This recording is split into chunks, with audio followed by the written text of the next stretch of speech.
Well, you know, my first choice had always been my father. I campaigned for him when I was 11 years old. He's still my first pick. But, you know, now that the nominating process is over, tonight I'm happy to announce that I'm going to be supporting Governor Romney. Alex Jones here with a message to Ron Paul, as well as his son, Senator Rand Paul. I have supported you, Congressman, for 17 years on the air. I've interviewed you more than 200 times. And you have a voting record that is 100% constitutional. And I have supported you because you've been a man of no compromise. There can be no compromise with tyranny and oppression and unconstitutional usurpation of our liberties. You know that.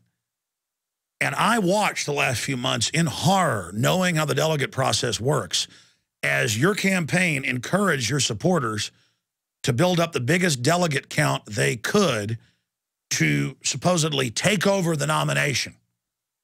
And to now see you come out and say, we're still going, but be respectful, and yes, I can see we won't get enough delegates, taking wind out of your own sails and out of our sails.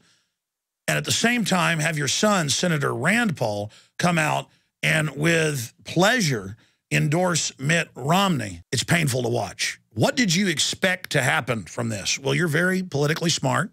You knew it would blow up in your face. And I have to tell you, I am not going to go down on the Ron Paul ship. If you don't come out and explain yourself to your constituents and supporters, this is going to spread like a cancer through Campaign for Liberty. It's going to be a wedge that the globalist, corporatist media can use to drive into the liberty movement. I know you have a lot of mainline advisors you guys have gotten. I know Jesse Benton has brought some of those folks in, but it's time to get back to your roots.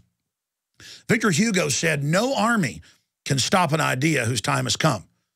The idea of restoring the republic has come. You've admitted you're just a focal point of that. 4 years ago on my show, you said that half the support you got in your first campaign was from my listeners. Well, my listeners are almost tearing my doors down in anger right now, and they're very, very sad because they believed in you.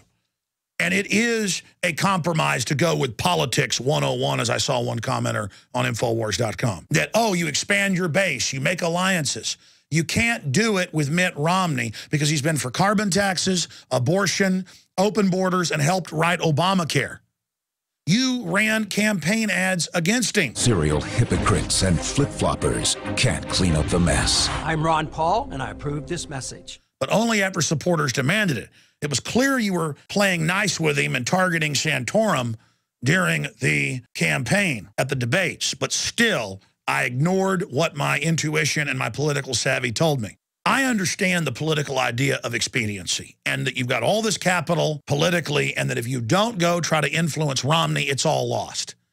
That's the thing. You're not going to be able to influence Romney. And 6 months down the road, if he unseats the tyrant Obama, he will continue doing what the very same globalist special interests want. And now your wagon and Rand's wagon is hooked to him. But I met with him recently. I had about a 30-minute meeting with him. One of the big issues is auditing the Fed. We think there needs to be more transparency to the Fed, and this is something that Governor Romney was supportive of. I'm not going to spend my time going after Ben Bernanke.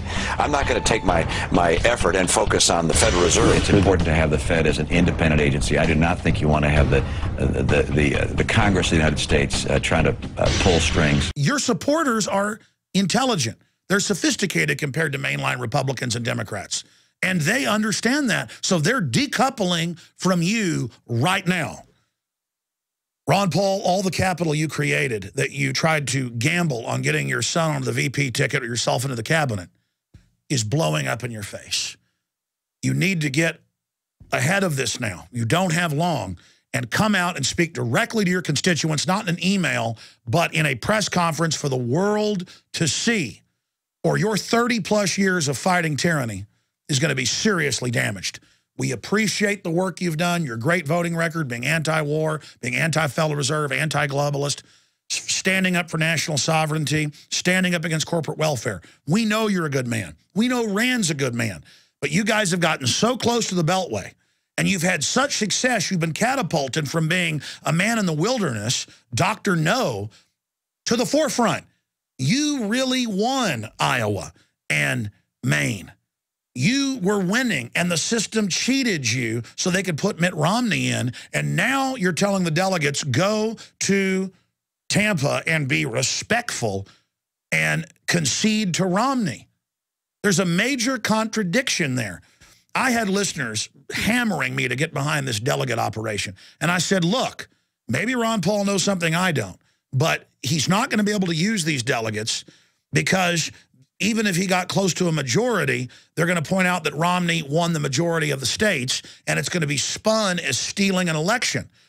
Ron Paul needs to come out against the NDAA, against Obama launching wars without congressional approval and serious treason. He needs to get behind Walter Jones's bill that we had to push Paul to do to impeach Obama for going under UN control and handing over our military to foreign powers. I've seen a lot of signs. A lot of people campaign for liberties bringing in right now. Our Council on Foreign Relations and Globalist. Best case scenario, the Ron Paul system, Ron Paul Inc., tried to take over the Republican Party, and the opposite is happening. Worst case scenario, they've been listening to some Benedict Arnolds inside and have absolutely fallen into a trap. I'm ashamed that I didn't listen to the voices warning me in the last 6 months and pointing out this trail of many betrayals that we've been witnessing leading up to this larger betrayal. Ron Paul, you know that tens of millions of Americans have broken their backs out there knocking on doors and making phone calls and donating and giving money and fighting on the internet for you because you were no compromise.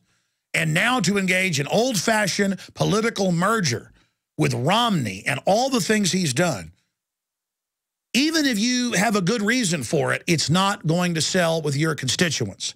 And to watch you mortally wounding the movement that you helped build is very, very sad. But again, liberty moves forward. People are waking up. It's just that I wanted Campaign for Liberty and your dynasty that you helped create politically to move forward and be even stronger in the future. That's why I encouraged Rand when nobody was supporting him to run for the Senate. His first contributions came from my audience in Kentucky. The people that first made up his original campaign staff were my listeners who moved from Texas and other areas up there to support you. Then the Republican insiders tried to sabotage you. Then the Democrats did. And later when you beat them, they came to you with a handout and you began to walk down that road with them. It's not too late, Rand, to turn back. It's not too late, Ron, to turn back. Don't destroy yourselves. You have been warned. I live here in the grassroots where the rubber meets the road. And I'm telling you, what you're doing has gone over like a Led Zeppelin. You're going to be betrayed. You're from Washington. You guys claim to be statesmen and not politicians, but you're jumping in bed with some of the most duplicitous, oily people the world has ever seen that are bought and paid for by the big mega banks. It's time to put the chips on the table. The people that made you what you are politically today are all watching. And you're getting a second chance. Don't blow it. From a friend and a supporter, I'm Alex Jones signing off from the front lines of the info war, Austin, Texas.